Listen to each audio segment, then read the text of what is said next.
어제 윤석열 대통령이 헌법재판소에 직접 출석해 열변을 토하셨습니다. 구구절절 맞는 말이고 구구절절 가슴에 와닿는 말입니다. 그런데 과연 이게 헌법재판관 들으라고 했을까요? 물론 그자들도 귀가 있으니 듣겠죠. 하지만 지금 헌법재판관들의 태도를 보면 마치 300대 1의 경쟁을 뚫고 최종 면접을 두 명이 보는 상황과 같다고 봅니다. 얼핏 보면 둘 다 열심히 했고 대단해 보이지만 면접관 눈에 두 명은 전혀 다른 종류입니다. 왜냐면 이번 채용은 채용 처음부터 뽑을 놈을 정해놓고 진행했기 때문이죠. 결국 뽑을 놈과 잘릴 놈이 처음부터 정해진 상황에서 잘릴 놈이 면접관 질문에 누가 봐도 뻑이 갈 정도로 매력이 넘치는 답변을 막힘없이 했다고 생각해보세요. 면접관 기분 들어올 겁니다. 지금 헌법재판관이 그런 기분은 아닐까요? 그런데 말입니다. 왜 이자들이 사냥개 공수처를 동원해 구치소에서부터 윤석열 대통령을 그렇게 괴롭혔을까요? 이자들의 컨트롤 타워가 대충 냄새는 맡았기 때문입니다.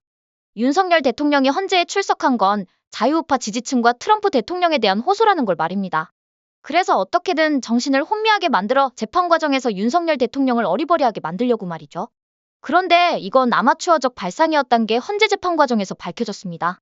결국 이자들의 수준이 뽀록난 건 당연하고 오히려 윤석열 대통령 지지율만 높여줬을 겁니다.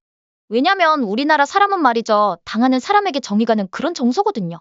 바로 이 대목이 그런 정서를 이해할 수 없는 자들이 컨트롤 타워일 수 있다는 합리적 의심이 가는 대목이기도 합니다. 아무튼 그건 시간이 지나면서 하나씩 스트립쇼 하듯이 벗겨질 거고요. 이번 재판을 진행하면서 윤석열 대통령 눈엔 그저 헌법재판관은 멍청한 관객 정도로밖에 안 보일 겁니다. 그리고 우리가 주목해야 할 게 이번 트럼프 대통령이 취임하면서 많은 메시지를 집중해서 자유대한민국을 위해 싸우고 있는 애국시민과 윤석열 대통령한테 보냈던 겁니다. 그 대표적인 예가 남쪽 국경에 국가비상사태를 선포하겠다고 밝힌 겁니다. 그 다음이 주한미군과의 장시간 통화 아닐까요? 거기다 캘리포니아인가요? 여기 고발한다면서요? 이 세 메시지의 공통점이 보이시나요? 제가 트럼프가 보내는 메시지에 담긴 암호를 해독해드리겠습니다. 나도 계엄할 건데 니들 와서 나도 탄핵하고 내란죄로 고발해보지. 그리고 난 말이지 부정선거라면 니가 바득바득 깔리거든. 그래서 지난번에 내가 무지하게 잘했는데 이놈의 캘리포니아 부정선거 때문에 내가 억울하게 연임이 안 됐잖아. 당시 기억하니 나의 분노에 찬 얼굴을. 그리고 한미동맹은 중국 공산당 척결의 열쇠거든. 그런데 내가 중국 공산당의 하수인밖에 안 되는 반국가 세력들하고 어깨를 마주하겠니? 이런 메시지는 아니었을까요? 그리고 이번 트럼프 취임식에서 가장 눈에 띄는 인물이 누구였나요? 멸치와 콩나물을 사랑하는 신세계 정의장 아니었나요? 어쩌면 이번 취임식에 윤석열 대통령이 참석해 멋진 아메리칸 파이 시즌2를 불러 자리를 빛냈어야 하는데 이놈의 반국가 세력들 척결작전 때문에 못 가셨잖아요.